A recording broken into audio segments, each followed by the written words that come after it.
अक्टू हिंदी अध्याय 11 गांव फैन का सुझाव। यांग मेंग का चेहरा पहले से ही कड़वी मुस्कान से भरा हुआ था। यांग मेंग ने म्यू बिन की ओर हाथ बढ़ाते हुए कहा, मेरे कौशल आपके कौशल से कमतर हैं, लेकिन मैं जल्द ही लेवल 2 पर पहुंच जाऊंगा। उस समय मुझे आपसे फिर से लड़ने की उम्मीद है। हालांकि यह अपमानजनक लग सकता है, लेकिन मार्शल आर्टिस्ट के सम्मान के लिए मुझे अपनी गरिमा वापस लेनी होगी। यांग मेंग की अभिव्यक्ति गंभीर थी। हालांकि यांग मेंग के शब्दों को सुनकर म्यू बिंग ने उपहास किया, क्या आपको लगता है कि लेवल 2 तक पहुंचने से आप मेरे बराबर हो जाएंगे? यांग मेंग के हाव भाव थोड़े बदल गए। यह म्यू बिंग बहुत घमंडी था। अब से 10 दिन बाद मैं निश्चित रूप से लेवल 2 पर पहुंच जाऊंगा। तब तक हमारे बीच का अंतर और भी बढ़ जाएगा। जहां तक आपके तथाकथित मार्शल आर्टिस्टों के सम्मान की बात है, वे तो बस एक कच्चे योद्धाओं का समूह है। इसमें किस सम्मान की बात की जा सकती है? ये कहने के बाद म्यू बिंग ने यांग मेंग की ओर देखने की भी जहमत नहीं उठाई, ठंडी सांस ली और रिंग से गायब होने से पहले उसका शरीर टिमटिमा गया। यांग मेंग अकेला रह गया। उसकी मुट्ठियां कसकर बंद थीं, उसकी भुजाएं विस्फोटक शक्ति से कांप रही थीं, लेकिन वह असहाय रूप से दुखी था। स्टैंड में बैठे सभी उच्च श्रेणी के मार्शल कलाकार मौन में डूब गए। यांग मेंग म्यू बिन के लिए कोई मुकाबला नहीं था, लेकिन वे सभी आशा करते थे कि यांग मेंग स्तर 2 तक पहुंचने के बाद अपनी गरिमा वापस पा सकेगा। हालांकि जब म्यू बिन ने ये शब्द कहे तो यह उनकी उम्मीद की टिमटिमाती लौ पर ठंडे पानी की एक बाल्टी डालने जैसा था। इससे उनके दिलों की आशा पूरी तरह खत्म हो गई। ये देखकर गाओ फैंग ने आह भरी और कड़वी मुस्कान के साथ कहा, इसकी आदत डाल लो। मैकेनिकल ट्रांसफॉर्मर और कल्टीवेटर मार्शल आर्टिस्ट से बेहतर हैं, यह एक निर्विवाद तथ्य है। इसे बदलने का एकमात्र तरीका क्यूई रक्त ब्रह्म में महारत हासिल करना है, लेकिन इसे प्राप्त करने के लिए पूरे तियान की स्टार पर केवल कुछ ही हैं। हालांकि गाओ फैंग के आराम के सामने मार्शल कलाकारों के चेहरे खामोश रहे। केवल लू शेन के चेहरे पर कोई भाव नहीं था, केवल शांति थी। गाओ फैंग ने लू शेन की ओर देखा। उसे थोड़ा आश्चर्य हुआ। इस बच्चे का रवैया इतना अच्छा है। गाओ फैंग को यह नहीं पता था कि यद्यपि लू शेन सतह पर शांत दिखाई दे रहा था, उसका दिल पहले से ही अशांत था। ये दुख की बात है, भले ही मेरे पास सिस्टम पैनल है, मैं एक किसान का रास्ता नहीं अपना सकता। लू शेन को थोड़ा अफसोस हुआ। पिछले कुछ दिनों से उसने एक साधक का रास्ता अपनाने की कोशिश की थी, लेकिन उस क्षेत्र में प्रतिभा के बिना वह शुरुआत भी नहीं कर सकता था। सिस्टम पैनल के साथ भी ये बेकार था। बड़े खर्च करने वाले और प्रतिभाशाली लोग वास्तव में ग्राइंडर्स की तुलना में बहुत अधिक शक्तिशाली होते हैं, लेकिन यदि आपके पास धोखेबाजों वाला ग्राइंडर है तो यह एक अलग कहानी है। क्यूई रक्त ब्रह्म तो चलो पहले एक छोटा लक्ष्य निर्धारित करते हैं। मेरे क्यूई रक्त को 100 तक पीसते हैं। लू शेंग ने अपने होंठ चाटे। उसके चेहरे पर मुस्कान थी। जैसा कि गाओ फैंग ने कहा, मार्शल कलाकारों का क्यूई रक्त उम्र के साथ कम हो जाता है, लेकिन इसका मुझसे क्या लेना देना है, लू शेंग? सिस्टम पैनल का ठोसीकरण ये सुनिश्चित करता है कि मेरा क्यूई रक्त हमेशा अपने चरम पर बना रहे। बस इसमें थोड़ा और समय लगेगा। जैसे ही लड़ाई खत्म हुई, अभिजात वर्ग के छात्र होश में आने लगे। मार्शल आर्टिस्ट कैंप के छात्र अपनी सीटों पर निश्चल बैठे रहे। इस बीच मैकेनिकल ट्रांसफॉर्मर्स और कल्टीवेटर्स के समूह ने मार्शल आर्टिस्ट कैंप के छात्रों का मजाक उड़ाया और फिर गाओ फैंग द्वारा कक्षा की समाप्ति की घोषणा करने के बाद अहंकारपूर्वक रिंग से बाहर चले गए। लू शेन भी जाना चाहता था, लेकिन गाओ फैंग ने उसे रोक लिया और उसे अकेले ही रोक लिया। जब प्रशिक्षण हॉल में अधिकांश छात्र चले गए तो गाओ फैंग ने लू शेन की ओर देखा और कहा, मैंने सुना है कि आपने दीर्घायु आसन के माध्यम से इस क्षेत्र में प्रवेश किया है। मुझे दीर्घायु आसन का एक सेट दिखाओ ताकि मैं आपकी प्रगति देख सकूं। ये सुनकर लू शेंग ने बिना किसी हिचकिचाहट के गाओ फैंग के सामने दीर्घायु आसन का एक सेट प्रदर्शित किया। देखने के बाद गाओ फैंग के चेहरे पर संतुष्टि का भाव दिखाई दिया। बुरा नहीं है, ऐसा लगता है कि आपने पहले जो 6 कक्षाएं खरीदी थीं, वे बहुत प्रभावी थीं। बेशक यह आपकी अच्छी प्रतिभा का भी नतीजा है। मुझे उम्मीद नहीं थी कि आप पहले ही दीर्घायु आसन में स्तर 1 की पूर्णता तक पहुंच चुके होंगे। स्तर 1 की पूर्णता। लू शेंग ने गाओ फैंग के शब्दों पर ध्यान दिया। ये सही है, स्तर 1 की पूर्णता।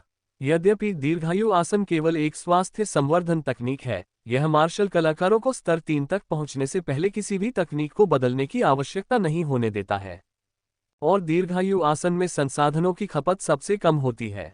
आमतौर पर कुलीन वर्ग में शामिल होने वाले प्रत्येक छात्र के पास स्कूल से एक निःशुल्क तकनीक चुनने की योग्यता होती है, लेकिन चूंकि दीर्घायु आसन में आपकी प्रतिभा इतनी अधिक है, इसलिए मेरा सुझाव है कि आप इसे विकसित करते रहें और उस योग्यता को साधना संसाधनों के लिए विनिमय करें। इस तरह आप कम समय में कुलीन वर्ग की प्रगति के साथ बने रह सकते हैं। इसके अलावा अन्य मार्शल आर्ट बहुत अधिक संसाधनों का उपभोग करते हैं। मुझे आपकी पारिवारिक स्थिति के बारे में थोड़ा बहुत पता है, इसलिए मैं फिर भी आपको दीर्घायु आसन में विशेषज्ञता हासिल करने का सुझाव देता हूं। बाद में जब आपकी ताकत बढ़ जाएगी और आप अधिक संसाधन अर्जित कर पाएंगे, तब आप तकनीक बदलने का विकल्प चुन सकते हैं। गाओ फैन की बातें सुनकर लू शेन सोच में पड़ गया। सोचते सोचते सिस्टम पैनल उसके सामने आ गया। नाम लू शेन, व्यवसाय मार्शल आर्टिस्ट, क्षेत्र क्यूई रक्त क्षेत्र 13/100, दीर्घायु आसन 100 LV1। पहले लू शेन को समझ नहीं आया था कि LV1 का क्या मतलब है, लेकिन अब गाओ फैन के शब्दों को सुनने के बाद वह समझ गया। तो दीर्घायु आसन के बाद उच्च स्तर हैं, जैसे LV2, LV3। यदि ऐसा है तो शिक्षक गाओ के शब्दों के अनुसार संसाधनों के लिए तकनीक योग्यता का आदान प्रदान करना सबसे अच्छा विकल्प है। लू शेंग ने गाओ फैन के सुझाव से सहमति जताते हुए हल्का सा मुस्कुराया। ठीक है, चलो शिक्षक गाओ ने जो कहा है उसके अनुसार चलें।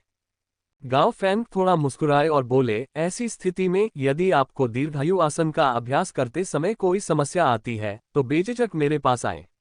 आखिरकार मैंने भी दीर्घायु आसन के माध्यम से ही इस क्षेत्र में प्रवेश किया है और तब से इसका अभ्यास कर रहा हूं। बेशक संसाधनों की समस्या के लिए मेरे पास मत आना, मैं भी कंगाल हूं। लू शेंग ने मुस्कुराते हुए अपना सिर खुजलाया, लेकिन वह पूछने से खुद को नहीं रोक सका, शिक्षक गाओ, आप मुझे ये सब क्यों बता रहे हैं? लू शेंग थोड़ा हैरान था। गाओ फैंग उसके साथ इतना अच्छा क्यों था? क्या सिर्फ इसलिए कि वह एक पारलौकिक था जिसने दीर्घायु मुद्रा के जरिए इस क्षेत्र में प्रवेश किया था? लेकिन अभिजात वर्ग में ऐसे कई अन्य लोग थे और गाओ फैंग उनके साथ अच्छा व्यवहार नहीं करते थे। गाओ फैंग के चेहरे पर पुरानी यादें ताज़ा हो गईं। फिर उसने लू शेंग की आंखों में देखा और धीरे से कहा, क्योंकि मैंने भी उस समय छात्र ऋण से शुरुआत की थी और कदम दर कदम आगे बढ़ते हुए आज इस मुकाम तक पहुंचा हूं। आपकी स्थिति उस समय की मेरी स्थिति से बहुत मिलती जुलती है। इसके लिए यही सब कुछ है। लू शेंग का शरीर हल्का सा कांप उठा। ये स्पष्ट था कि गाओ फैन को उसकी स्थिति के बारे में पता था। हालांकि लू शेंग भी गाओ फैन के प्रति कृतज्ञता से भरा हुआ था। गाओ फैन ने हाथ हिलाया, मेरी तरफ ऐसे मत देखो। सिर्फ तुम ही नहीं, क्लास में कुछ और प्रतिभाशाली मार्शल आर्टिस्ट भी हैं।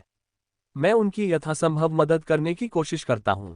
आखिरकार मेरे जीवन काल में स्तर 3 पहले से ही मेरी। क्या राक्षस? लू शेंग ने जो सुना उससे वह हैरान रह गया और कुछ उलझन के साथ गाओ फैन को देखने लगा। गाओ फैन केवल 30 या 40 वर्ष के ही लग रहे थे। वह अपनी सीमा तक कैसे पहुंच गए और आगे प्रगति करने में असमर्थ कैसे हो गए? शायद लू शेंग के दिल में उलझन को देखते हुए गाओ फैंग ने समझाया, पहले से तीसरे चरण तक के 3 असाधारण रास्ते संसाधनों और दृढ़ता पर निर्भर करते हैं। कुछ ही समय में अधिकांश लोग इस तक पहुंच सकते हैं, लेकिन चौथे चरण के बाद यह एक गुणात्मक परिवर्तन बन जाता है। मार्शल आर्टिस्ट अन्य 2 असाधारण प्रणालियों से पिछड़ने की संभावना को दूर कर सकते हैं, लेकिन इस चरण को पार करने के लिए केवल दृढ़ता पर्याप्त नहीं है। जो आवश्यक है वह है प्रतिभा। और मैं, गाओ फैंग ने आत्मा मजाक करते हुए हंसते हुए कहा, तीसरा चरण पहले से ही मेरी सीमा है। मेरे पास वह प्रतिभा नहीं है, इसलिए मैं स्वाभाविक रूप से चौथे चरण तक नहीं पहुंच सकता। इसकी बात करें तो आप 1 सप्ताह से अधिक समय से अनुपस्थित हैं और स्वाभाविक रूप से आप पहले चरण के बाद के क्षेत्रों को नहीं जानते हैं। मैं आज ही आपको उनके बारे में समझा सकता हूं। मार्शल आर्टिस्ट का मार्ग, पहला चरण क्यूई रक्त है, दूसरा चरण अस्थि फोजिंग है, तीसरा चरण 100 नसें हैं और चौथा चरण स्वर्ण शरीर है। एक बार जब कोई मार्शल कलाकार स्वर्ण शरीर क्षेत्र में पहुंच जाता है तो वह अपने शरीर से ब्रह्मांड की यात्रा कर सकता है। यही स्वर्ण शरीर शक्ति है जो मार्शल कलाकारों को अन्य 2 प्रणालियों के प्रबल अभ्यासियों के बराबर खड़ा कर देती है। मैं इस जीवन में चौथे चरण को पार नहीं कर पाऊंगा, इसलिए मैं किसी ऐसे व्यक्ति को सिखाने की आशा करता हूं जो चौथे चरण तक पहुंच सके। इस तरह मेरा जीवन सार्थक हो जाएगा। गाओ फैंग ने मुस्कुराते हुए कहा, ठीक है, अब ये बेकार की बातें बहुत हो गईं, अब तुम्हें एलीट क्लास के लाभों का आनंद लेना चाहिए। आगे बढ़ो और कुछ साधना संसाधनों के लिए आवेदन करो। ये कहते हुए गाओ फैंग ने एक हल्का मस्तिष्क निकाला, उस पर स्वाइप किया और उसे लू शेन को सौंप दिया। मेरा सुझाव है कि आप पहले एक मार्शल तकनीक चुनें। चूंकि आप एक मार्शल आर्टिस्ट बन गए हैं, इसलिए मार्शल तकनीक के बिना सिर्फ क्यूई ब्लड पर निर्भर रहना काफी नहीं है। लू शेंग ने सिर हिलाया, फिर तुरंत प्रकाश मस्तिष्क पर सूची को देखा। जल्द ही लू शेंग ने अपनी इच्छित मार्शल तकनीक पर निर्णय ले लिया। 5 तत्वों की मुट्ठी। प्रथम चरण मार्शल तकनीक। पंचतत्व मुट्ठी को चुनने का कारण ये था कि ये दीर्घायु आसन का पूरक था।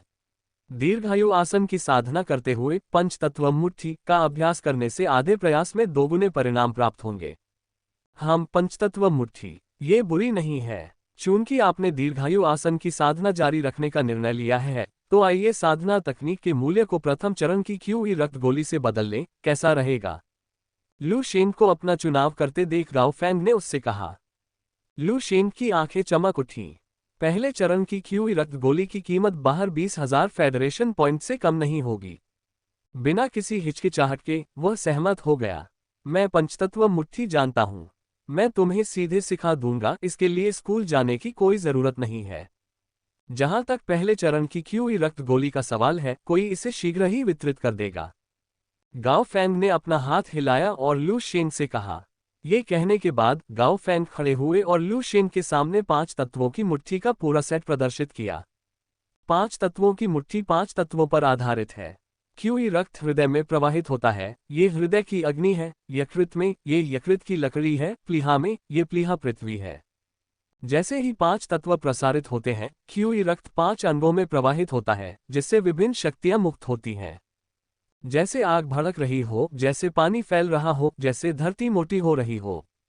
पंच तत्व मुट्ठी का अभ्यास करते हुए गाओ फैंग ने लू शेन को समझाया। एक क्षण में मुक्का हवा आग की तरह थी, अगले ही क्षण वह पानी की तरह फैल गई। लू शेंग ने गाओ फैंग को 5 तत्वों की मुट्ठी का अभ्यास करते हुए बारीकी से देखा और लगातार अंतर्दृष्टि को अवशोषित किया। जब गाओ फैंग ने 5 एलिमेंट्स फिस्ट का पूरा सेट प्रदर्शित करना समाप्त किया, तो लू शेन के दिमाग में एक ठंडी आवाज गूंजी। डिंग। 5 तत्व मुट्ठी शुरुआती। यह आवाज सुनकर लू शेन की आंखें तुरंत चमक उठीं। तभी लू शेन के दिल में एक एहसास पैदा हुआ, मानो वह लंबे समय से पंचतत्व मुट्ठी का अभ्यास कर रहा हो। थोड़ा सोचने पर सिस्टम पैनल पुनः प्रकट हो गया। नाम लू शेन। व्यवसाय मार्शल आर्टिस्ट। क्षेत्र क्यूई रक्त क्षेत्र 13/100। दीर्घायु आसन 10010 LV1। 5 तत्व मुट्ठी 1100 LV1। मैं शुरुआती चरण में प्रवेश कर चुका हूं। अब मुझे 5 तत्वों की मुट्ठी में पूरी तरह से महारत हासिल करने के लिए बस मेहनत जारी रखनी है। लू शेंग अपनी उत्तेजना को रोक नहीं सका। ठीक है, मुझे अपना अभ्यास दिखाओ और मुझे देखने दो कि तुमने कितना समझ लिया है। इस समय गाओ फैन की आवाज सुनाई दी। लू शेंग ने सिर हिलाया, अपने मन में आए अंतर्दृष्टि को पचा लिया और गाओ फैन के सामने प्रदर्शन करना शुरू कर दिया। जब लू शेंग ने अपना पहला मुक्का मारा तो गाओ फैन की पलकें फड़क गईं। क्या आप पहले से ही हृदय की आग की मूल बातें समझ चुके हैं? ये धारणा। गाओ फैन थोड़ा हैरान हुआ। हालांकि 5 एलिमेंट्स फिस्ट सबसे निचले स्तर की मार्शल तकनीक थी, फिर भी सिर्फ देखने के बाद शुरुआती स्तर तक पहुंच पाना, ये धारणा वाकई अद्भुत थी। आश्चर्यचकित होने के बावजूद गाओ फैंग ने अपना शांत भाव बनाए रखा। जब उसने लू शेन को 5 एलिमेंट्स फिस्ट का पूरा सेट प्रदर्शित करते देखा तो उसका मुंह थोड़ा सा हिलने लगा। पहले से ही शुरुआती चरण। गाओ फैंग की अभिव्यक्ति थोड़ी अजीब हो गई, उसके बाद उत्साह का भाव आ गया।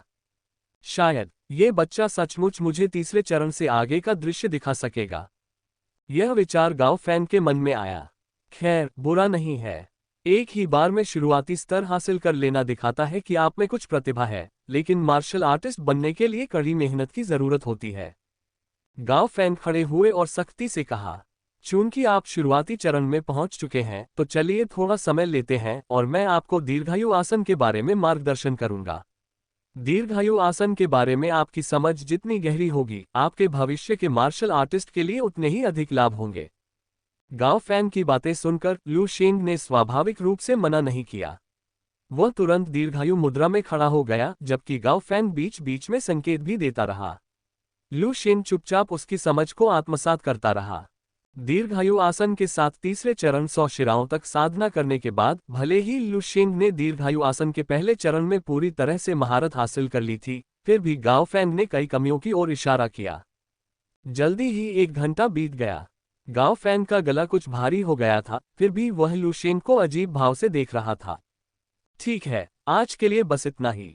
अब से आप व्यक्तिगत मार्गदर्शन के लिए हर दिन स्कूल के बाद 1 घंटे के लिए मेरे पास आ सकते हैं, गाओ फैंग ने कहा। लू शेंग मुस्कुराया, अपनी हरकतें संभाली और सांस लेने के बाद गाओ फैंग को सम्मानपूर्वक विदाई दी और मार्शल आर्ट प्रशिक्षण हॉल से बाहर चला गया। लू शेंग की आकृति को अपने सामने से गायब होते देख गाओ फैंग का मुंह फड़क उठा, यहां तक कि उसकी उंगलियां भी थोड़ी कांपने लगीं। क्या अजीब बात है, 1 घंटे का समय और पहले से ही दीर्घायु आसन के दूसरे चरण तक पहुंच गए, गाओ फैंग ने खुद से कहा, अंततः मुस्कुराते हुए और अपना सिर हिलाते हुए उस दिशा की ओर देखते हुए जहां लू शेंग ने छोड़ा था। उसकी आंखों में दुर्लभ प्रत्याशा दिखाई दे रही थी। शायद ये सचमुच संभव है। लू शेंग को गाओ फैंग की बुदबुदाहट का अंदाजा नहीं था। इस समय घर लौटते हुए लू शेंग उत्साह से भरा हुआ था, सिस्टम पैनल को घूर रहा था जो सिर्फ उसे ही दिखाई दे रहा था। नाम लू शेंग, व्यवसाय मार्शल आर्टिस्ट, क्षेत्र क्यूई रक्त क्षेत्र 13/100, दीर्घायु आसन 3100 LV2, 5 तत्व मुट्ठी 1100। निश्चित रूप से दीर्घायु मुद्रा में सुधार जारी रह सकता है और स्तर 2 पर पहुंचने के बाद मेरे क्यूई रक्त के संचार की गति काफी तेज हो गई है। ऐसा लगता है कि मुझे अपने क्यूई रक्त को 1K तक बढ़ाने में ज्यादा समय नहीं लगेगा, लू शेंग ने उत्साहित होकर कहा। शिक्षक गाओ का कौशल ओल्ड ली से कहीं बेहतर है। अगर वह पढ़ाते तो क्या हर सत्र में कम से कम 1000 या यहां तक कि 2 या 3000 फेडरेशन पॉइंट्स खर्च नहीं होते। शिक्षक गाओ से प्रतिदिन 1 घंटे का व्यक्तिगत मार्गदर्शन मेरे लिए बहुत बड़ा उपकार है। अगर भविष्य में मुझे मौका मिला तो मुझे शिक्षक गाओ को उचित रूप से चुकाना होगा, लू शेंग ने मन बना लिया। घर लौटकर उसने थोड़ी देर आराम किया और तरोताजा होकर अपनी प्रगति जारी रखी। बस इसी तरह पलक झपकते ही 5 दिन बीत गए। इन 5 दिनों के दौरान गाओ फैंग के साथ 1 घंटे के दैनिक व्यक्तिगत प्रशिक्षण के अलावा लू शेंग ने अपना सारा खाली समय पंचतत्व मुट्ठी और दीर्घायु आसन का अभ्यास करने में बिताया। इन 5 दिनों के दौरान लू शेंग ने अन्य 2 प्रशिक्षकों से भी मुलाकात की। कल्टीवेटर सिस्टम प्रशिक्षक एक कमजोर दिखने वाला मध्यम आयु वर्ग का व्यक्ति था जो विद्वान प्रतीत होता था। दूसरी ओर मैकेनिकल ट्रांसफॉर्मर सिस्टम प्रशिक्षक एक शक्तिशाली व्यक्ति था जिसके अंगों और धड़ को यांत्रिक रूप से संशोधित किया गया था, जिससे वह ठंडा और अत्यंत गंभीर दिखता था। एक मार्शल आर्टिस्ट होने के नाते लू शेंग को इन दोनों प्रणालियों की कक्षाओं में भाग लेने की जरूरत इसलिए पड़ी ताकि वह खुद को और अपने दुश्मनों को जान सके। आखिरकार भविष्य में उसे इन प्रणालियों के ताकतवर लोगों का सामना करना ही था। उनकी ताकत और कमजोरियों को जानने से वह बेहतर तरीके से लड़ पाएगा। इन 5 दिनों के दौरान एलीट क्लास ने एक और वास्तविक युद्ध सत्र का अनुभव किया। इस बार यह यांग मिंग नहीं था जो कथित तौर पर बोन फोजिंग के दूसरे चरण में प्रवेश की तैयारी कर रहा था और शायद ही कभी कक्षा में आता था। वह योद्धा मार्शल आर्टिस्ट कैंप का ही एक अन्य मार्शल आर्टिस्ट था जिसका क्यूई रक्त 70 कार्ड तक पहुंच गया था, जो ताकत में यांग मिंग के बाद दूसरे स्थान पर था, जिसका नाम नान तियानमिंग था।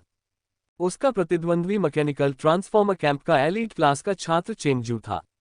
ये वास्तविक मुकाबला मार्शल आर्ट्स कल्टीवेशन हॉल में हुआ। गाओ फैंग की व्याख्या सुनकर लू शेंग को पता चला कि चेंग जू की आध्यात्मिक शक्ति 80 अंक तक पहुंच गई थी।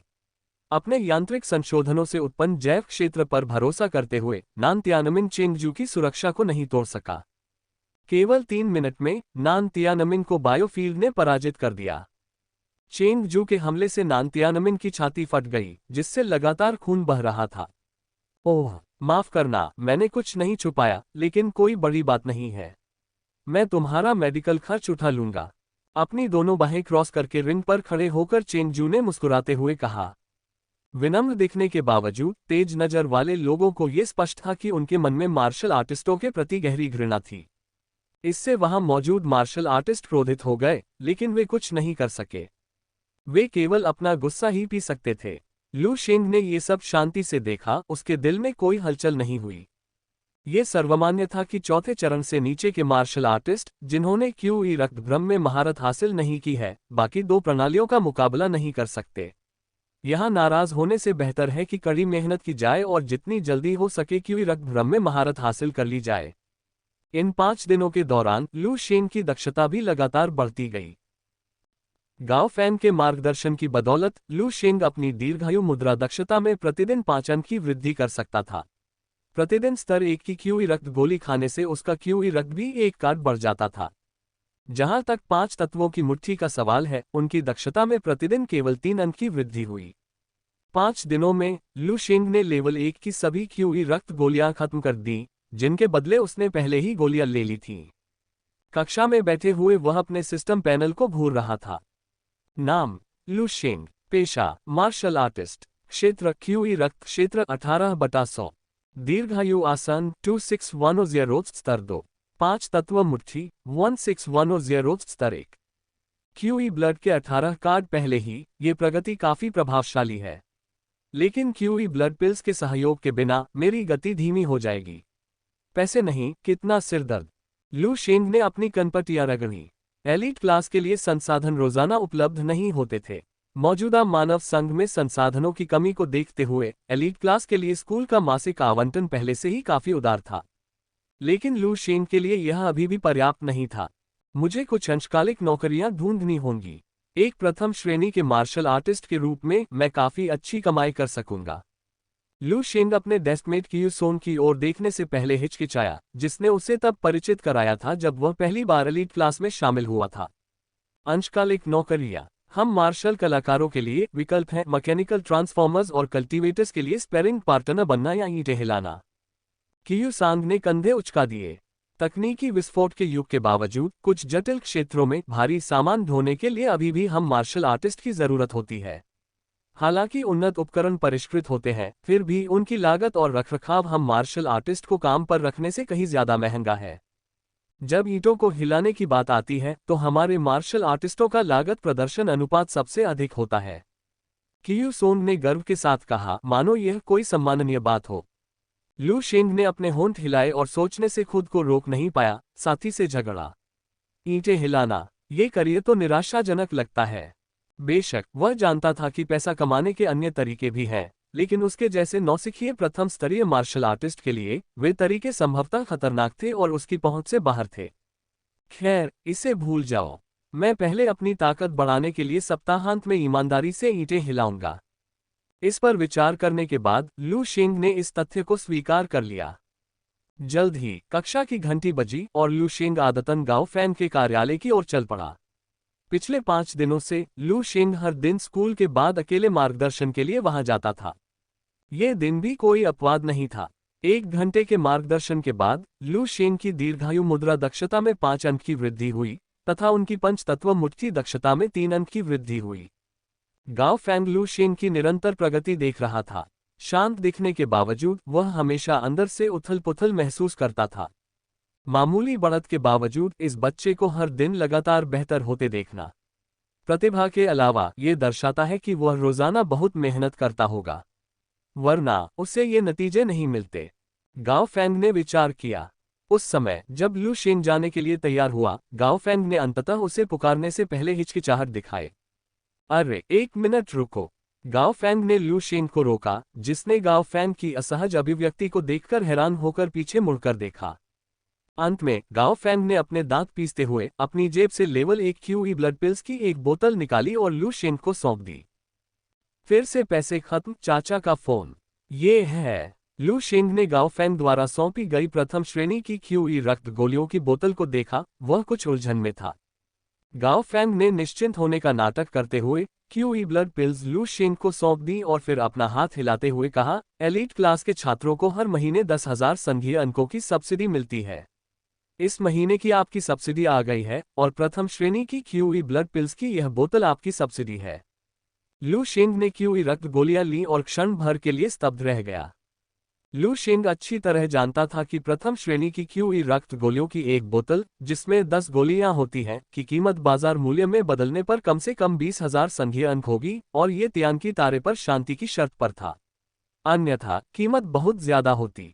यहां तक कि अभिजात वर्ग के लिए प्रति माह 10,000 संघीय अंकों की सब्सिडी के साथ भी। शायद लू शेंग के विचारों को समझते हुए गाओ फैंग ने हल्के से कहा, चिंता मत करो, आखिरकार मैं एक तृतीय स्तरीय मार्शल आर्टिस्ट हूँ। स्वाभाविक रूप से मेरे पास मेरे चैनल हैं और यह इस महीने के लिए आपकी सब्सिडी है। मुझे लगा कि आपके पास शायद खेती के ज्यादा संसाधन नहीं बचे हैं, इसलिए मैंने आपकी सब्सिडी को इसके बदले में देने की आज़ादी ली। आपको कोई आपत्ति तो नहीं है ना? गाओ फैंग के शब्दों को सुनकर लू शेंग एक पल के लिए चुप हो गया, लेकिन फिर भी उसने गाओ फैंग से क्यूई रक्त की गोलियां स्वीकार कर ली और फिर गंभीरता से उसे प्रणाम किया। धन्यवाद शिक्षक गाओ। ये देखकर गाओ फैंग ने लू शेंग को विदा किया। भले ही लू शेंग कुछ कहना चाहता था, गाओ फैंग ने पहले ही उसे खारिज कर दिया था, इसलिए वह केवल उस विचार को ध्यान में रखकर ही जा सकता था। लू शेंग के जाने के बाद गाओ फैंग ने एक हाथ से अपनी छाती पकड़ ली और पीड़ा भरी अभिव्यक्ति दिखाई। 10,000 फेडरल पॉइंट्स अभी अभी चले गए। कोई विशेष माध्यम नहीं थे, संघ में संसाधन सीमित थे। तीसरे दर्जे के मार्शल आर्टिस्ट होने के बावजूद गाओ फैंग उन्हें ज्यादा सस्ते में नहीं पा सकते थे। शेष 10,000 की राशि लगभग पूरी तरह से गाओ फैंग की अपनी जेब से दी गई। जैसे ही लू शेंग गाओ फैंग के कार्यालय से बाहर निकला, वह रुका और पहली श्रेणी की क्यूई रक्त गोलियों की बोतल निकाली, जो गाओ फैंग ने उसे पहले दी थी, और लंबे समय तक विचार करता रहा। लू शेंग बेवकूफ नहीं था। वह जानता था कि गाओ फैंग के पिछले शब्द सिर्फ एक बहाना थे। फिलहाल वह केवल एक प्रथम श्रेणी का क्यूई रक्त क्षेत्र मार्शल आर्टिस्ट था, जो गाओ फैंग की ज्यादा मदद नहीं कर सकता था। वह केवल इस उपकार को ध्यान में रख सकता था और जब उसके पास क्षमता होगी तब उसका बदला चुका सकता था। ये समझकर लू शेंग अंततः घर चला गया।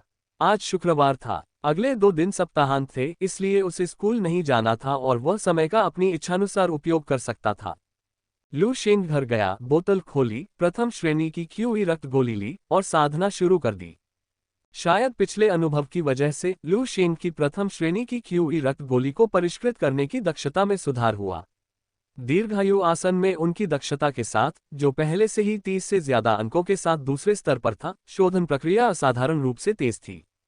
केवल शुक्रवार की रात और पूरे शनिवार में लू शेंग ने प्रथम श्रेणी की क्यूई रक्त गोलियों की पूरी बोतल पी ली थी। ओह! लिविंग रूम में खड़े होकर, अपनी कमीज उतारकर, अपनी स्पष्ट मांसपेशियों को दिखाते हुए, लू शेंग की त्वचा पसीने की बूंदों से ढक गई और उसने एक लंबी सांस छोड़ी। प्रथम श्रेणी की क्यूई रक्त गोलियों की यह बोतल पूरी तरह से खत्म हो चुकी है और मेरे पास अब कोई संसाधन नहीं है। लू शेंग ने असहाय होकर अपना सिर हिलाया और फिर एक विचार के साथ सिस्टम पैनल खोला। नाम लू शेंग, व्यवसाय मार्शल आर्टिस्ट, क्षेत्र क्यूई रक्त क्षेत्र 23/100, दीर्घायु आसन 3210 रोट्स LV2, 5 तत्व मुट्ठी 2010 रोट्स LV1। शुक्रवार को गाओ फैंग के मार्गदर्शन में दीर्घायु आसन और पंचतत्व मुट्ठी में प्रगति तेजी से हुई। लेकिन शनिवार को जब लू शेंग ने अकेले अभ्यास किया तो दोनों में दक्षता थोड़ी ही बढ़ी। 5 तत्वों की मुट्ठी अभी भी ठीक है। दीर्घायु मुद्रा में स्तर 2 तक पहुंचने के बाद अकेले अभ्यास से दक्षता में वृद्धि धीमी हो जाती है। यह उतना तेज नहीं है जितना तब था जब शिक्षक गाओ मेरा मार्गदर्शन कर रहे थे। पैनल पर नजर डालने के बाद लू शेंग ने अपना सिर हिलाया और खाली कांच की बोतल को देखते हुए एक कड़वी मुस्कान दिखाई। एक उत्कृष्ट व्यक्ति का मार्ग बहुत अधिक संसाधनों का उपभोग करता है। यांत्रिक संशोधनों में भारी निवेश की बात तो छोड़ ही दीजिए, यहाँ तक कि तथाकथित संसाधन कम मार्शल आर्टिस्ट भी मेरे जैसे व्यक्ति के लिए बहुत अधिक हैं, और यह इस बात को ध्यान में रखते हुए है कि मैं अभिजात वर्ग में हूँ। ये कठिन है, एक पैसा हीरो को ठग लेता है। लू शेंग ने अपना सिर हिलाया और कड़वाहट से मुस्कुराया। लगता है मुझे कोई अंशकालिक नौकरी ढूंढनी होगी। भले ही ये थका देने वाला हो, लेकिन खेती के संसाधन खरीदने के लिए पर्याप्त संघीय अंक अर्जित करने से मुझे जल्दी ही मजबूत बनने में मदद मिलेगी। लू शेंग ने अपने कमरे में जाते हुए कहा। वह एक उपयुक्त अंशकालिक नौकरी की तलाश के लिए अपने दिमाग को खोलने के लिए तैयार था। अगर इसका मतलब ईंटें हिलाना है तो ठीक है, कम से कम मैं पैसे तो कमा सकता हूँ। जैसे ही लू शेंग ने अपना निजी टर्मिनल खोला, उसका संचार ब्रेसलेट बज उठा। लू शेंग हैरान रह गया। उसने हाथ उठाकर देखा कि कॉल ली मो का था। अंकल ली, वह मुझे क्यों बुला रहे हैं? भ्रम में अपना सिर खुजलाते हुए लू शेंग ने फिर भी कॉल कनेक्ट कर दिया। हेलो अंकल, क्या हाल है? ली मो की आवाज कंगन से आई, हंसते हुए। अरे बच्चे, संसाधन खत्म हो गए हैं, है ना? ली मो की बातें सुनकर लू शेंग की अभिव्यक्ति थोड़ी कठोर हो गई। ये स्वाद, क्या ये परिचित पूर्ण सेवा प्रस्ताव हो सकता है? लू शेंग के कुछ बोलने से पहले ही ली मो ने अपनी बात जारी रखी। बच्चे, मुझे लगता है कि तुम काफी प्रतिभाशाली हो। क्या तुम मार्शल आर्टिस्ट बन गए हो? अगर हाँ, तो मैं तुम्हें एक अच्छा अवसर दे सकता हूँ। कौन सा अवसर? लू शेंग ने अचानक आवाज निकालते हुए पूछा। ली मो ने कहा, तियान की हैवी इंडस्ट्री में कुछ पुरानी और बड़े पैमाने की मशीनें हैं जिन्हें रखरखाव की जरूरत है। आप जानते हैं, इस तरह की मशीनों की मरम्मत करना थका देने वाला और गंदा काम होता है, जिसके लिए ट्रांसेंडेंट की जरूरत होती है। इसलिए यहाँ लोग कम हैं। मैंने आपके बारे में इसलिए सोचा क्योंकि मेरी कार्यशाला में कर्मचारियों की कमी है। यदि आप आते हैं तो मैं आपको प्रतिदिन 500 संघीय अंक दूंगा। कैसा रहेगा? बेशक, पहले तुम्हें मार्शल आर्टिस्ट बनना होगा, अन्यथा अगर मैं तुम्हें आने भी दूं तो भी तुम काम नहीं कर पाओगे। ली मो की बातें सुनकर लू शेंग की आंखें चमक उठीं। 500 फेडरल पॉइंट रोज ईंटें हिलाने से कहीं बेहतर। बिना किसी हिचकिचाहट के लू शेंग मान गया। चाचा, मैं ये कर सकता हूँ। मैं अब एक मार्शल आर्टिस्ट हूँ। लू शेंग इस मौके को गंवाना नहीं चाहता था, हालांकि अंकल ली कई पार्ट टाइम नौकरियों के कारण भरोसेमंद नहीं लग रहे थे। लू शेंग के अंतर्ज्ञान ने उसे बताया कि अंकल ली उसे धोखा नहीं देंगे। बुरा नहीं है, मुझे पता था कि तुम में प्रतिभा है। ये तुम्हारे लिए भी अच्छा है क्योंकि पारलौकिक लोगों के पास अक्सर अतिरिक्त नौकरियां होती हैं। दूसरी ओर ली मो हंसे। लू शेंग ने ली मो के बयान पर ध्यान दिया। पारलौकिक, क्या सभी के अपने अपने द्वितीयक पेशे हैं? क्या ऐसा हो सकता है कि पैसा खर्च करने वाले मैकेनिकल ट्रांसफॉर्मर और प्रतिभाशाली कृषकों के पास अपना स्वयं का द्वितीयक व्यवसाय हो? शायद लू शेंग के मन में चल रहे विचारों को भांपते हुए ली मो ने समझाया, एक ट्रांसेंडेंट की युद्ध शक्ति और द्वितीयक पेशा कल्टीवेटर्स की तरह एक दूसरे के पूरक होते हैं।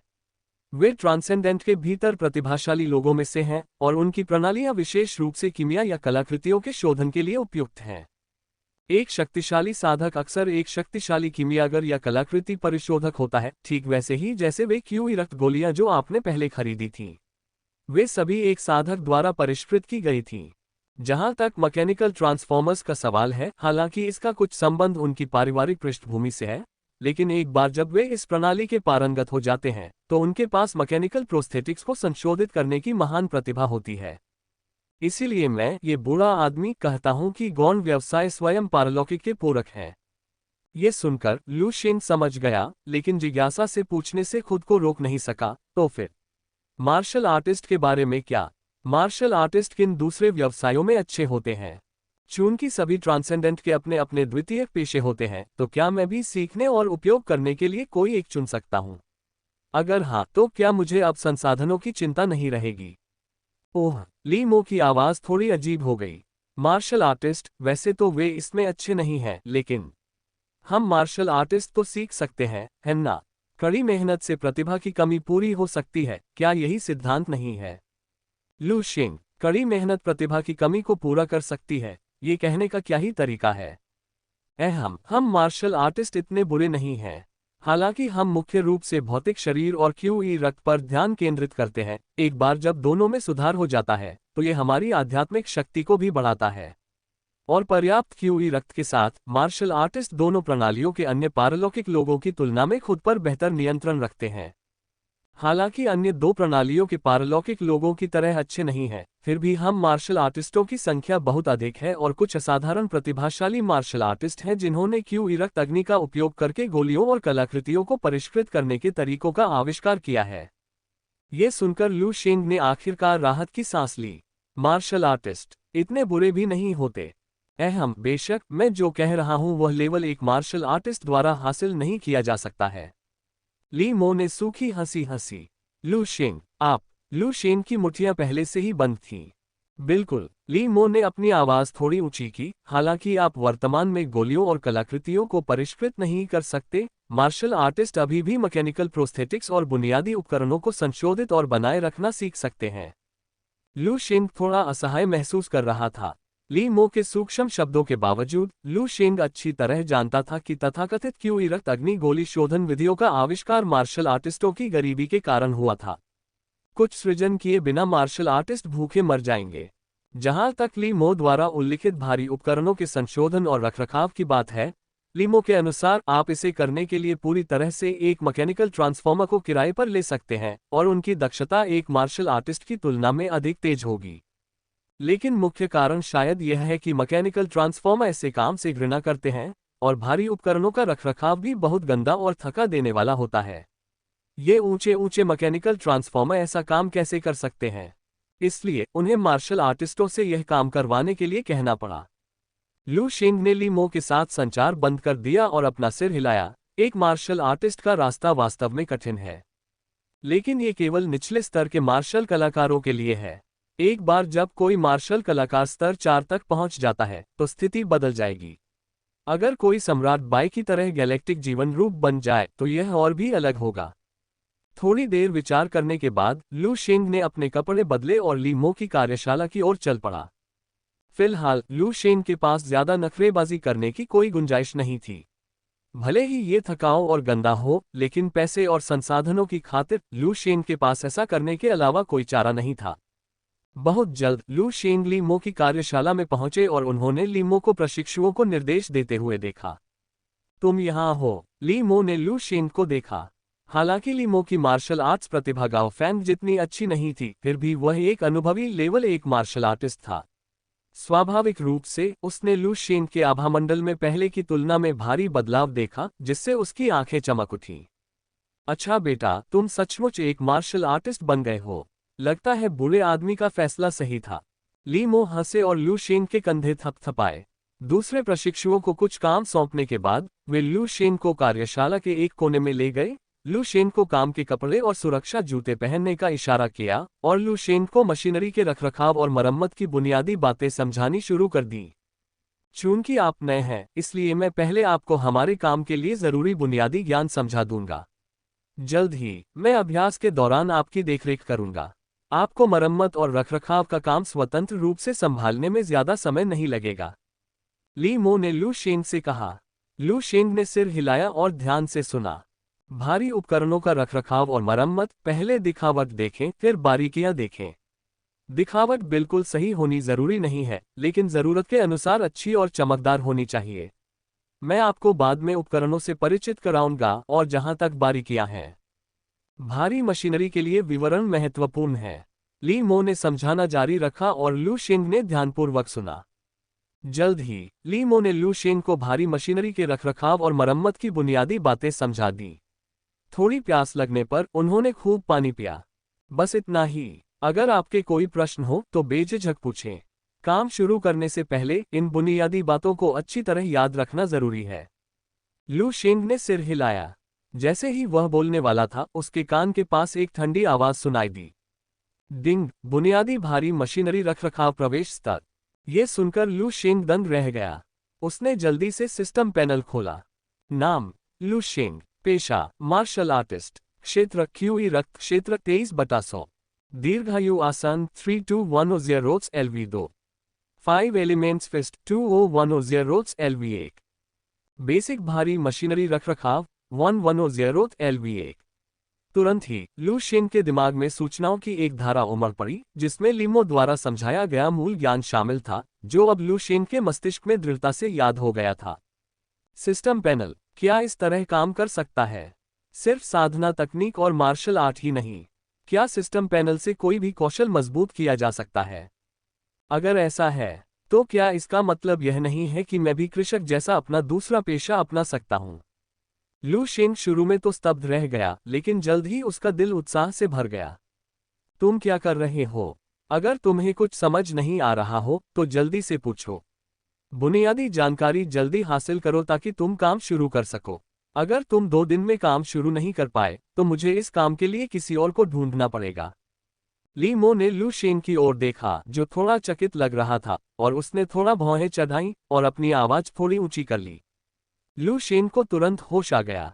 भारी उपकरणों के रखरखाव की बुनियादी जानकारी के साथ ली मो ने जो बुनियादी ज्ञान पहले ही समझाया था, वह लू शेंग के दिमाग में पहले से ही गहराई से बैठ गया था। सर, मुझे सब कुछ याद आ गया है। क्या मैं अब शुरू कर सकता हूँ? हाँ, ली मो चौंक गया। उसने उम्मीद नहीं की थी कि लू शेंग एक ही बार समझाने पर सब कुछ याद कर लेगा। इस कार्यशाला में उसने अनगिनत प्रशिक्षुओं को पढ़ाया है, यहाँ तक कि सबसे तेज और सबसे प्रतिभाशाली को भी कई बार दोहराने की जरूरत पड़ी, फिर भी लू शेन को सिर्फ एक बार की जरूरत पड़ी। ली मो को थोड़ा शक हुआ, फिर भी वह लू शेन को एक भारी उपकरण के पास ले गया। यह एक बुनियादी भारी उपकरण का हिस्सा था जिसकी ऊंचाई 4 मीटर थी। इस पुर्जे का मूल जोड़ क्षतिग्रस्त है। ये बहुत मुश्किल नहीं है। इसे ठीक करने के लिए मैंने आपको पहले जो जानकारी दी थी उसका इस्तेमाल करें। ली मो ने उनके सामने रखे उपकरण की ओर इशारा किया। साथ ही उनके शब्दों में लू शेन की परीक्षा लेने का संकेत भी था। ठीक है। लू शेन बिना किसी हिचकिचाहट के वहां गया और देखने लगा। ली मो लू शेन की हरकतें देखकर खुद को सोचने से रोक नहीं पाया। एक ही बार में सीख लिया। ऐसा जीनियस तो कोई हो ही नहीं सकता। वह कोई कल्टीवेटर या मशीनी ट्रांसफॉर्मर नहीं है, बल्कि वह तो यांत्रिकी में पारंगत है। देखते हैं ये लड़का झूठ तो नहीं बोल रहा। अगर यह इतना सही है तो मुझे कोई और ढूंढना पड़ेगा। ऐसा कहकर ली मो ने लू शेन की गतिविधियों पर बारीकी से नजर रखनी शुरू कर दी। लू शेन ने जल्दी नहीं की, बल्कि ध्यान से देखा। नुकसान की जगह की पुष्टि करने के बाद वह ली मो की ओर मुड़ा और बोला, सर, इस पुर्जे पर ड्रिलिंग छेद बुरी तरह क्षतिग्रस्त हो गए हैं। हमें इसे नई प्लेट से बदलना होगा और छेदों को दोबारा ड्रिल करना होगा। लू शेन की बातें सुनकर ली मो को थोड़ा आश्चर्य हुआ। उसने इस हिस्से की जांच की थी और नुकसान बिल्कुल वैसा ही था जैसा लू शेन ने बताया था। लगता है उसे सचमुच याद आ गया। इस बच्चे में बहुत प्रतिभा है। बस इसी अवलोकन से ली मो को यकीन हो गया कि लू शेन को वह बुनियादी ज्ञान याद है जो उसने पहले समझाया था। आश्चर्य के साथ साथ उसे लू शेन की प्रतिभा से लगाव भी हो गया। ठीक है, चूंकि तुम्हें नुकसान के बिंदु पता है तो मरम्मत शुरू करो। पास में ही एक बोरिंग मशीन है। मैंने पहले भी उसे इस्तेमाल करने का तरीका बताया था। पहले उसे नियंत्रित करने की कोशिश करो और सुरक्षा सावधानियों पर ध्यान दो। मैं कोई भी गलती बता दूंगा। लू शेंग ने सिर हिलाया और पास के सामग्री गड्ढे से 2 मीटर लंबी और 50 सेंटीमीटर मोटी एक प्लेट ले आया। आखिर वो एक मार्शल आर्टिस्ट है। एक सामान्य इंसान उसे उठा भी नहीं पाएगा, हिलाना तो दूर की बात है। जल्द ही लू शेंग ने प्लेट ठीक कर दी और बोरिंग मशीन चलाना शुरू कर दिया। ली मो जितना ज्यादा लू शेंग को काम करते देखता उतना ही हैरान होता। क्या ये बच्चा सचमुच पहली बार ऐसा कर रहा है? हालांकि वह अभी भी थोड़ा अजीब और धीमा है, लेकिन समय के साथ वह और अधिक कुशल होता जा रहा है। ली मो बेहद आश्चर्यचकित होकर लू शेन की गतिविधियों को देख रहे थे और कुछ छोटी मोटी गलतियों की ओर इशारा करने से खुद को नहीं रोक सके। लू शेन ने ली मो के निर्देशों का पालन करते हुए अपने मन में मौजूद ज्ञान के आधार पर काम करना शुरू कर दिया। जैसे ही लू शेन ने काम करना शुरू किया, उसके सामने उपशीर्षकों की एक श्रृंखला प्रकट हुई। बुनियादी भारी उपकरण रखरखाव जोड़ 1। बुनियादी भारी उपकरण रखरखाव जोड़ 1। बुनियादी भारी उपकरण रखरखाव जोड़ 1। उपशीर्षकों की लगातार बौछार देखकर लू शेन को कुछ आश्चर्य हुआ। बुनियादी भारी उपकरण रखरखाव में दक्षता का विकास साधना और मार्शल आर्ट की तुलना में कहीं अधिक तेज था। वह आश्चर्यचकित तो था, लेकिन मन ही मन प्रसन्न भी था। द्वितीयक कौशलों में दक्षता बहुत तेजी से बढ़ रही है। ऐसा लगता है कि अपनी साधना में सहायता के लिए द्वितीयक कौशल का उपयोग करने का मेरा विचार सचमुच कारगर हो सकता है। हालांकि मार्शल आर्टिस्टों के पास इन गौण कौशलों में ज्यादा प्रतिभा नहीं होती, मेरे पास एक सिस्टम पैनल है। समय के साथ मेरी दक्षता और उपलब्धियां कल्टीवेटर और मैकेनिकल ट्रांसफॉर्मर्स से कम नहीं होंगी। लू शेंग हंस पड़ा, उसकी हरकतें और तेज होती जा रही थीं। बीच में ही ली मो ने लू शेंग को यांत्रिक रखरखाव का विशेषज्ञ मान लिया था। कुछ देर सोचने के बाद ली मो ने अपने कार्यालय से एक पोषक द्रव्य निकाला और लू शेंग को दे दिया। लो, यह तियान की हैवी इंडस्ट्री के कर्मचारी लाभों में से एक है। हालांकि इसका प्रभाव क्यूई ब्लड पिल जितना अच्छा नहीं है, फिर भी आप इसे हर दिन प्राप्त कर सकते हैं। लू शेंग ने ली मो से पोषक द्रव स्वीकार किया। उसे आश्चर्य तो हुआ, लेकिन साथ ही वह बहुत प्रसन्न भी हुआ। लगता है ये नौकरी अच्छी लगी।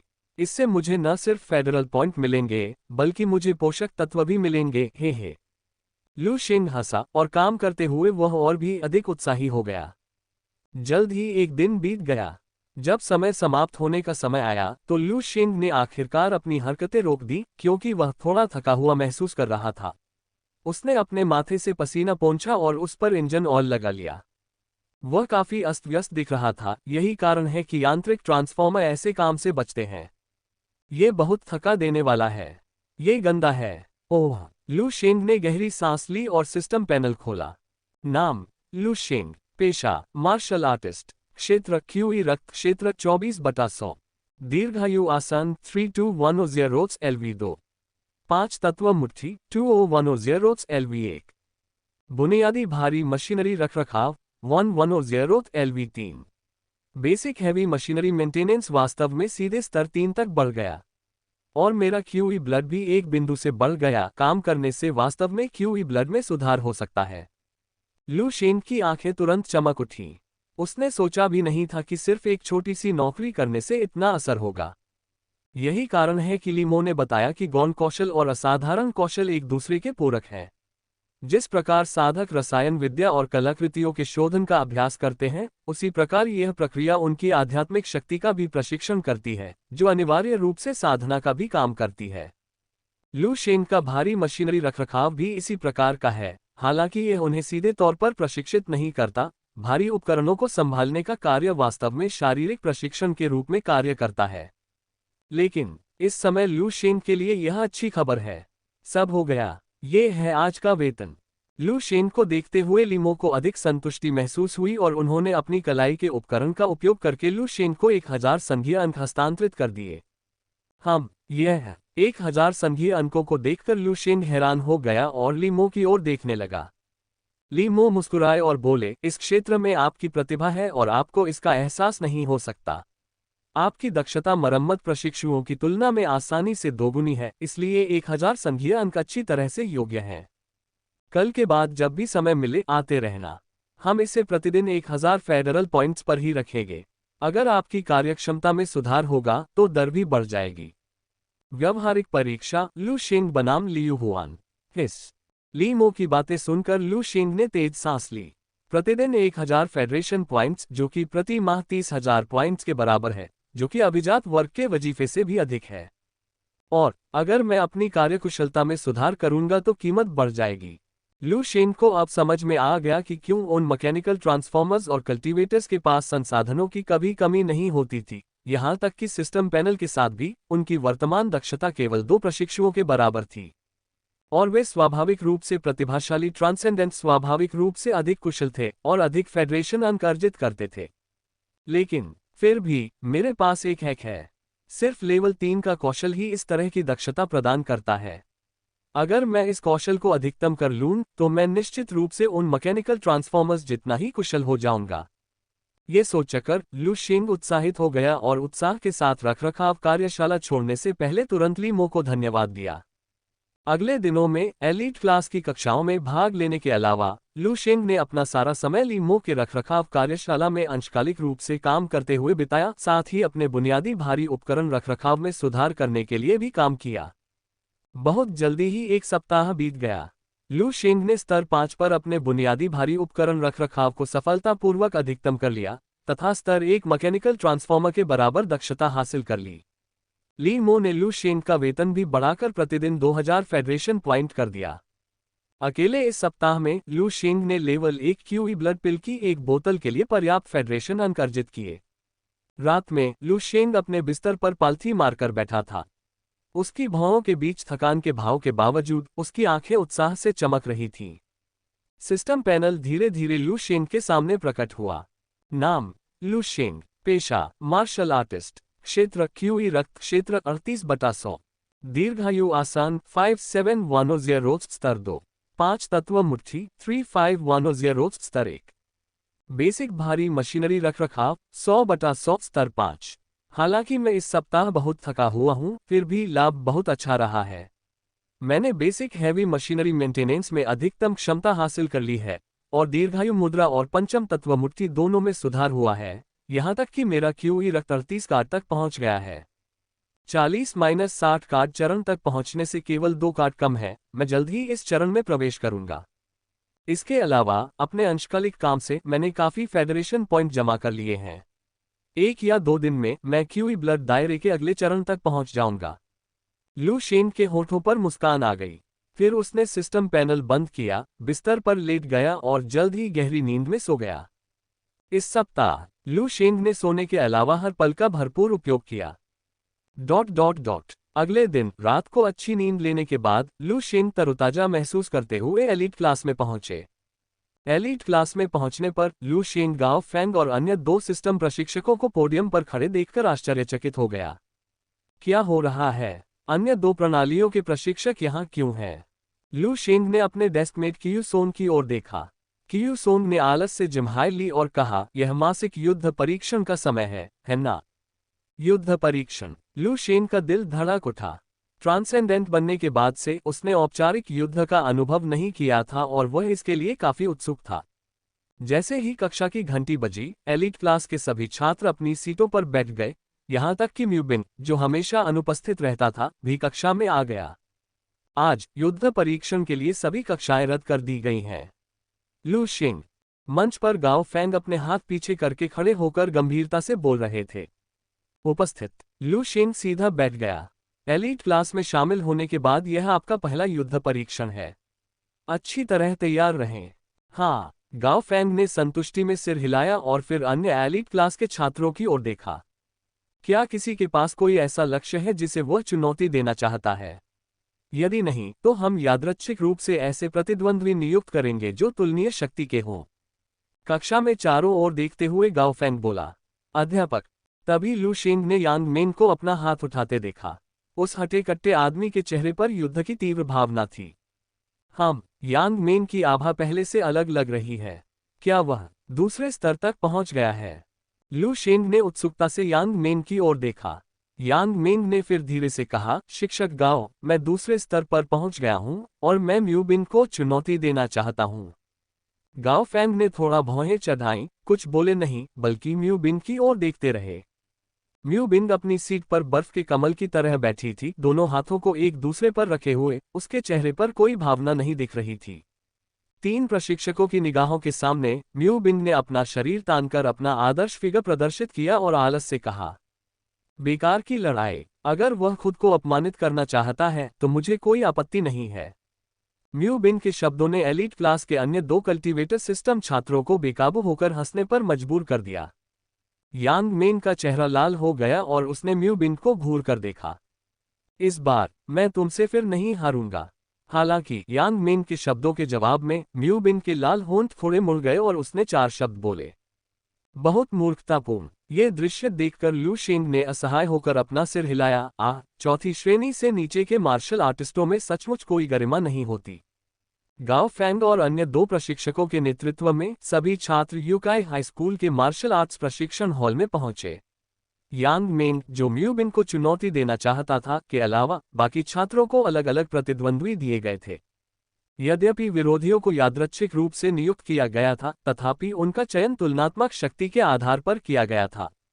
लू शेंग का प्रतिद्वंद्वी मैकेनिकल मॉडिफायर सिस्टम का एक ट्रांसेंडेंट था। लू शेंग की तरह वह भी हाल ही में लू शेंग से कुछ दिन पहले ही एलीट क्लास में शामिल हुआ था। उसका नाम लियू हुआन था और उसकी आध्यात्मिक शक्ति लगभग 35 अंक थी। मार्शल आर्ट्स प्रशिक्षण हॉल कई क्षेत्रों में बटा हुआ था। लू शेंग अपने क्षेत्र में गया और तब तक इंतजार किया जब तक उसने काले ट्रेंच कोट पहने एक युवक को चंचल मुस्कान के साथ आते नहीं देखा। लू शेंग, मैंने सोचा था कि यही युद्ध परीक्षण चुनौतीपूर्ण होगा, लेकिन इसके बजाय मुझे एक कच्चे मार्शल आर्टिस्ट के साथ जोड़ा गया। लियू हुआन ने लू शेंग के पेशे को खारिज करके शुरुआत की। लू शेंग ने थोड़ा भौहें चढ़ाईं।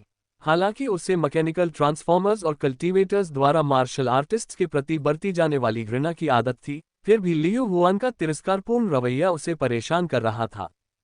फिर भी उन्होंने कुछ नहीं कहा, शांति से लियू हुआन की ओर देखते हुए परीक्षण शुरू होने की प्रतीक्षा करने लगे। एक बार जब सभी विरोधियों को नियुक्त कर दिया गया तो गाओ फेंग एक ऊंचे मंच पर खड़े हुए और जोर से घोषणा की, शुरू करना। मैंने कहा, ये लड़ाई पूरी तरह से निरर्थक है। बस हार मान लो। कोई भी मार्शल आर्टिस्ट मेरा मुकाबला नहीं कर सकता। मैं समय बर्बाद नहीं करना चाहता। लियू हुआन ने लू शेंग से उदासीनता से बात की, हाथ जेब में डाले हुए। लू शेंग ने लियू हुआन की बातों को उपेक्षा भरी नजरों से सुना, फिर धीरे से अपना दाहिना हाथ उठाया, अपनी मध्यमा उंगली को फैलाए रखा। मूर्ख। लियू हुआन की अभिव्यक्ति गहरी हो गई, उसकी आंखों में ठंडक की एक झलक दिखाई दी। मृत्यु की तलाश में। अगले ही क्षण लियू हुआन का शरीर अत्यंत शक्तिशाली आभा के साथ फट गया, जिससे उसका काला विंडब्रेकर उड़ गया और उसके नीचे क्या था ये प्रकट हो गया। यद्यपि लियू हुआन लू शेंग से कुछ दिन पहले ही एलीट क्लास में शामिल हुआ था, लेकिन उसके हाथों को पहले ही यांत्रिक कृत्रिम अंगों में बदल दिया गया था। प्रशिक्षण हॉल की रोशनी में लियू हुआन के हाथ धातु की चमक से चमक रहे थे। चूंकि तुम मरने के लिए इतने उत्सुक लग रहे हो, इसलिए मैं तुम्हारी इच्छा पूरी करूंगा। मैं आपको दिखाऊंगा कि मार्शल आर्टिस्ट और मेरे जैसे लोगों के बीच कोई तुलना नहीं है। लियू हुआन ने एक धीमी गर्जना की और उसके संशोधित यांत्रिक हाथ तुरंत बदल गए। वे दो यांत्रिक हथौड़ों में बदल गए जो भयानक शक्ति से लदे हुए थे और लू शेंग की ओर क्रूरतापूर्वक टूट पड़े। हथौड़ों से आग की लपटें इतनी तेजी से निकल रही थीं कि एक सामान्य व्यक्ति की आंखें भी प्रतिक्रिया नहीं कर पा रही थीं। इसके अलावा दोनों के बीच की दूरी भी बहुत कम थी।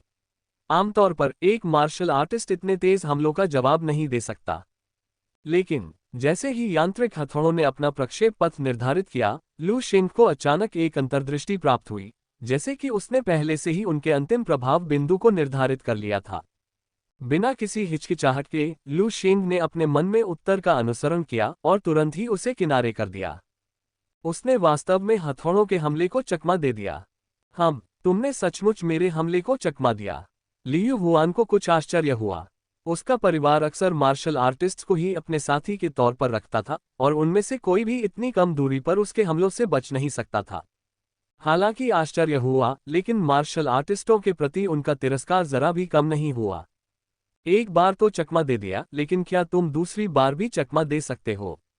लियू हुआन दहाड़ा और हथौड़े के सामने से आग की लपटें निकली जो हमले से होने वाले झटके को रोक रही थीं और तेजी से लू शेंग की बदली हुई स्थिति की ओर बढ़ रही थीं। चालों में तीव्र परिवर्तन प्रथम श्रेणी के मार्शल आर्टिस्ट की प्रतिक्रिया की गति से कहीं अधिक था, लेकिन किसी वजह से जब भी यांत्रिक हथौड़ा हिलता, लू शेंग को एक अंतर्दृष्टि मिल जाती थी जिससे वह हथौड़े की गति का सटीक अनुमान लगा लेता था। अपनी दृष्टि से भी वह हथौड़े के आंतरिक तंत्र को देख पाता था। सब कुछ लू शेंग के सामने पूरी तरह से उजागर हो गया। यह उस अनुभूति के समान क्यों है जो मुझे कार्यशाला में उन भारी यांत्रिक उपकरणों का परीक्षण और रखरखाव करते समय महसूस हुई थी। लू शेंग को ये बात तुरंत समझ में आ गई और वह कुछ आश्चर्यचकित हुआ। मैकेनिकल ट्रांसफॉर्मर के यांत्रिक कृत्रिम अंग भी एक प्रकार के यांत्रिक उपकरण थे। भारी उपकरणों के रखरखाव में उनका बुनियादी कौशल उत्कृष्ट था, इसलिए वे यांत्रिक उपकरणों के संचालन से अच्छी तरह परिचित थे। वह कह सकता था, भले ही लू शेंग एक मैकेनिकल ट्रांसफॉर्मर नहीं था, लेकिन मैकेनिकल उपकरणों की उसकी समझ किसी भी प्रथम श्रेणी के मैकेनिकल ट्रांसफॉर्मर से कम नहीं थी। ये सोचते हुए लू शेंग के होठों पर मुस्कान आ गई।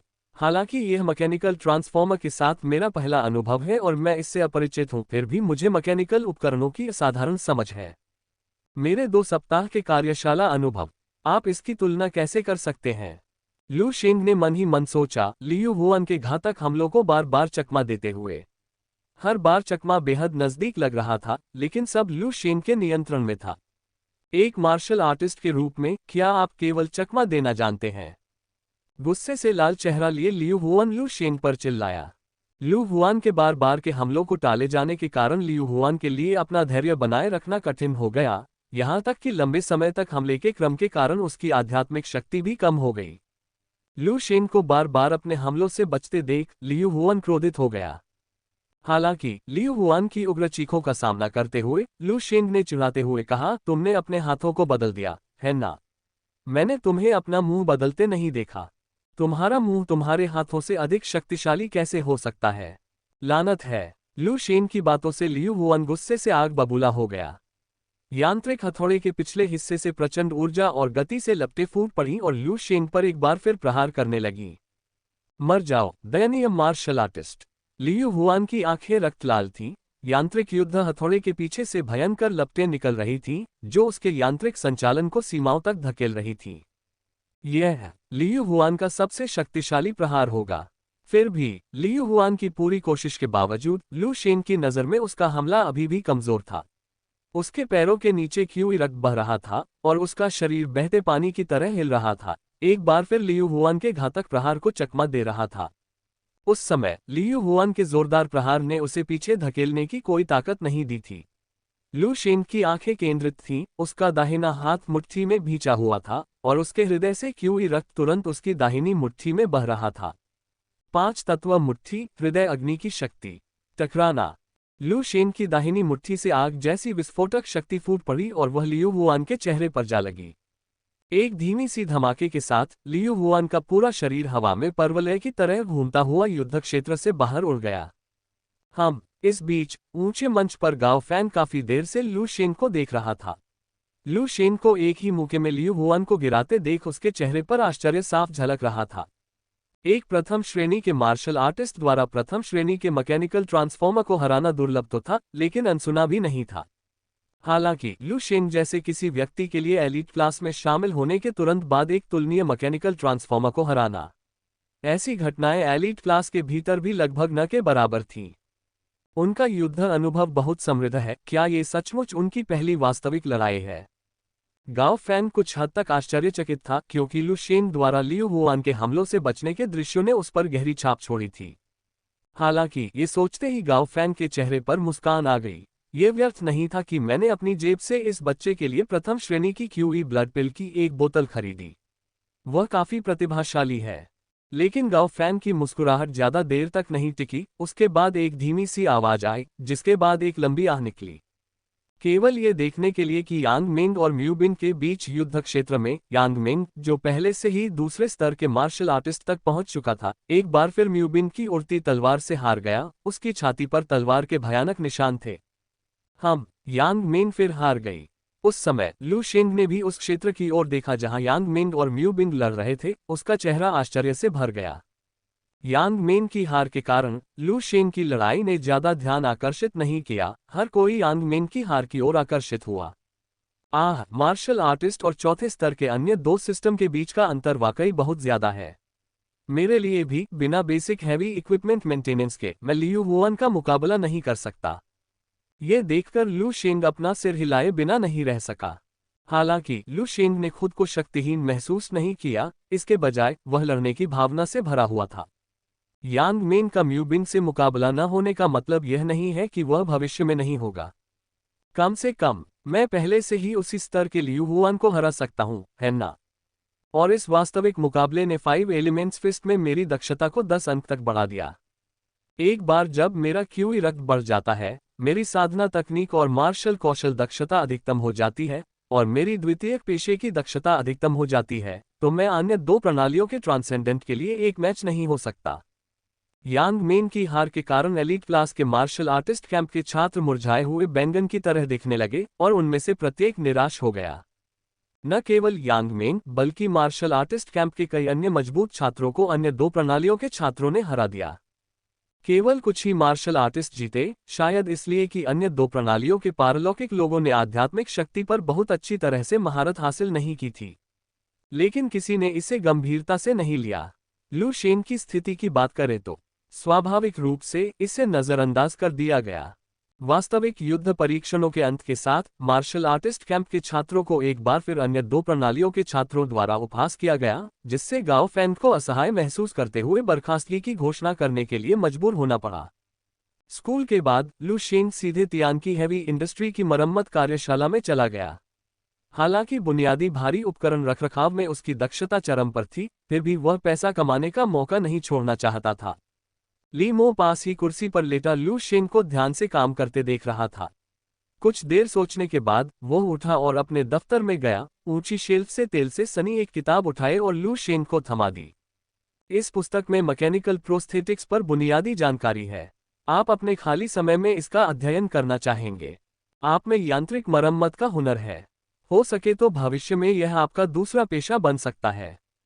ली मो की बात सुनकर लू शेंग ने अपना काम रोक दिया और किताब उठा ली। उसके कवर पर लिखा था बेसिक मैकेनिकल प्रोस्थेटिक मेंटेनेंस। बोलने के बाद ली मो अपनी कुर्सी पर वापस आ गए और फिर से लेट गए। लू शेंग ने अपना काम नीचे रखा और बेसिक मैकेनिकल प्रोस्थेटिक मेंटेनेंस किताब खोली। उसे पढ़ते हुए उसे लगा जैसे वह किसी नई दुनिया में प्रवेश कर रहा हो। इससे पहले ली मो द्वारा सिखाई गई बुनियादी भारी उपकरण रखरखाव को केवल मूल बातें ही माना जा सकता था। इस पुस्तक में ज्ञान बहुत गहरा था।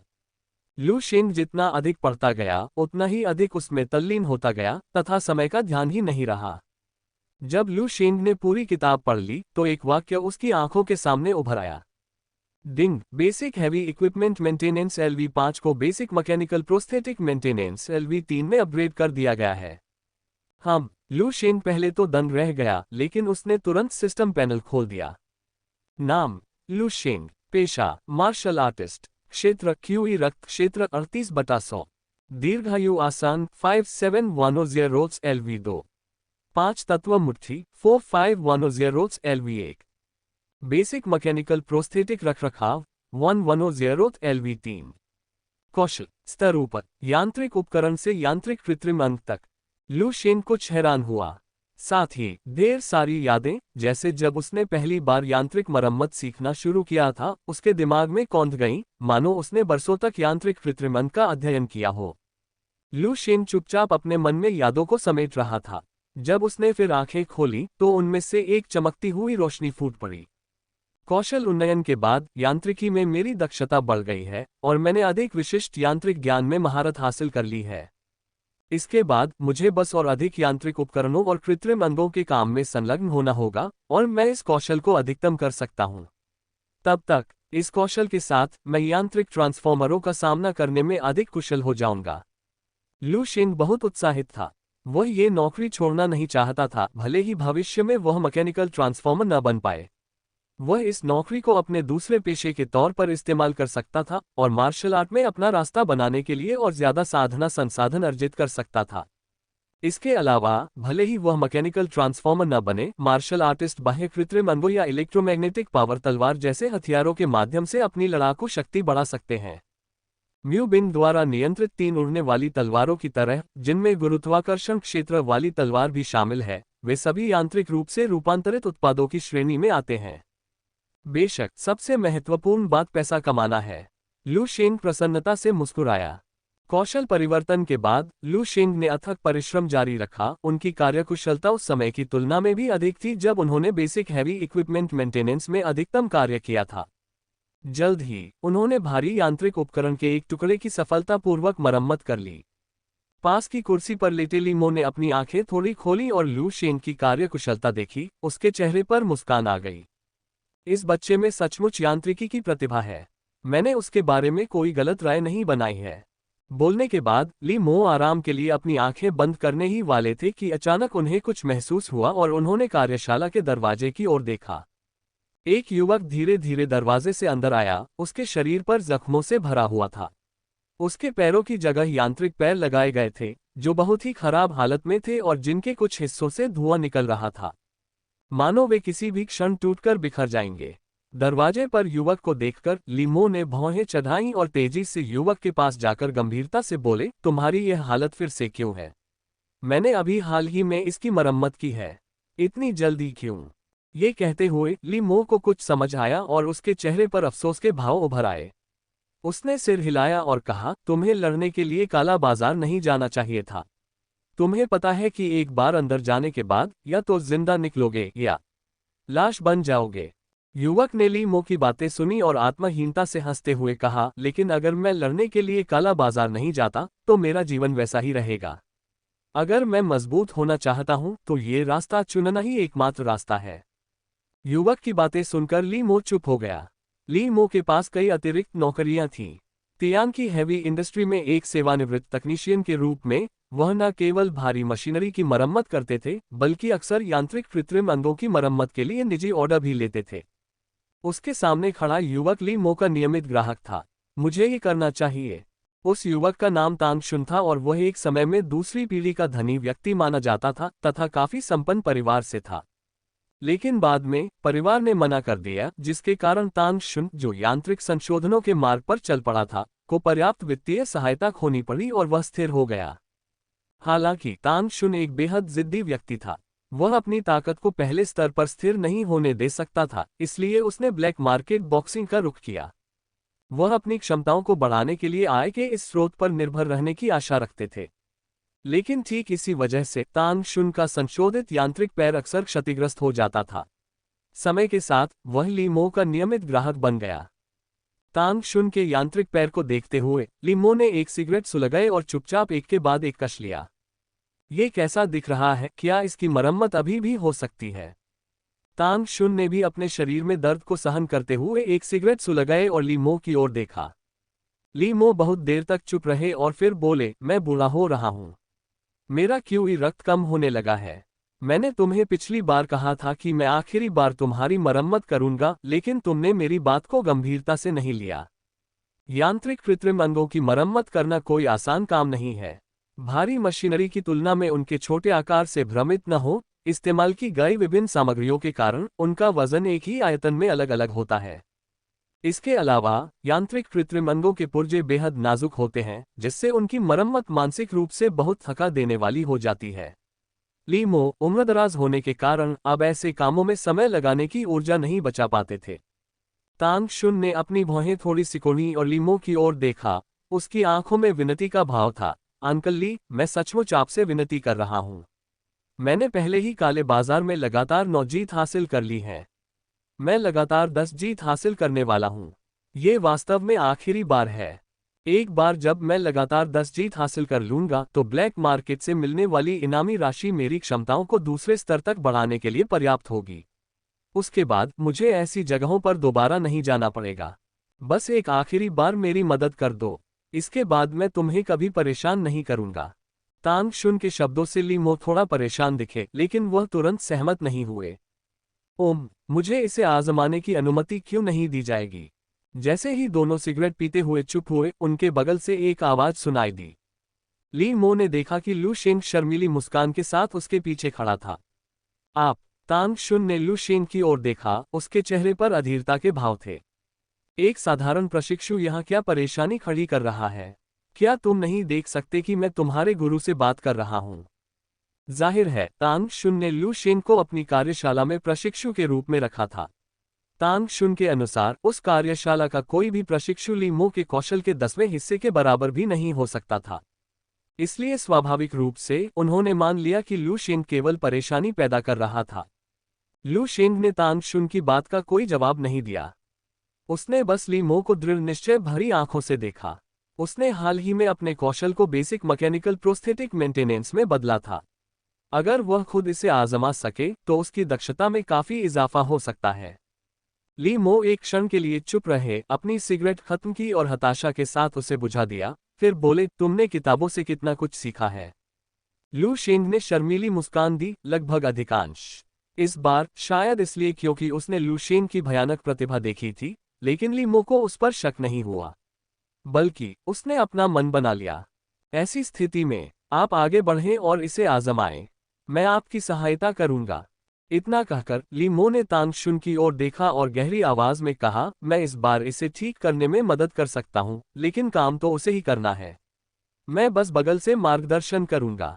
अगर तुम्हें इससे कोई आपत्ति नहीं है तो लेट जाओ, अगर नहीं तो भूल जाओ। तांग शुन को उम्मीद नहीं थी कि ली मो को इस जाहिर प्रशिक्षु पर इतना भरोसा होगा। वह एक पल के लिए झिझका, फिर उसके चेहरे पर एक अजीब सा भाव आ गया। अंकल ली, मुझे आप पर भरोसा है। चूंकि आपने बोल दिया है, मेरे पास मना करने का कोई कारण नहीं है। आगे बढ़िए। तांग शुन एक कठोर व्यक्ति था, अन्यथा वह काला बाजारी मुक्केबाजी में कदम नहीं रखता। ऐसा कहकर तांग शुन ली मो के पीछे उसके कार्यालय में गया, मरम्मत की मेज पर लेट गया और अपनी आंखें बंद कर ली।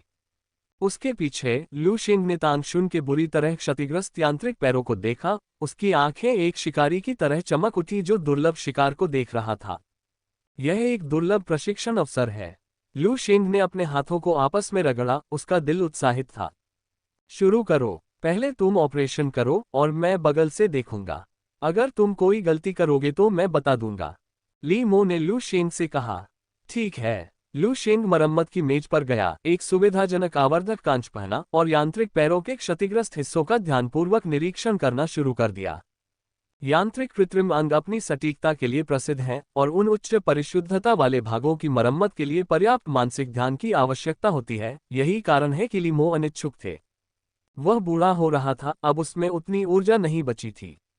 हर मरम्मत के बाद उसे ठीक होने में 10 से 15 दिन लग जाते थे। तीसरे स्तर के बेसिक मैकेनिकल प्रोस्थेटिक रखरखाव अनुभव के साथ लू शेंग ने आसानी से मैकेनिकल पैर के अंदर क्षतिग्रस्त हिस्सों की पहचान की और उन्हें एक एक करके हटा दिया। ली मो ने बगल से देखा और सहमति में सिर हिलाया। वाह, आपने सभी क्षतिग्रस्त हिस्से ढूंढ लिए हैं। आप आधिकारिक तौर पर यांत्रिक कृत्रिम अंगों के रखरखाव में नए हैं। ली मो का चेहरा संतुष्टि से भर गया।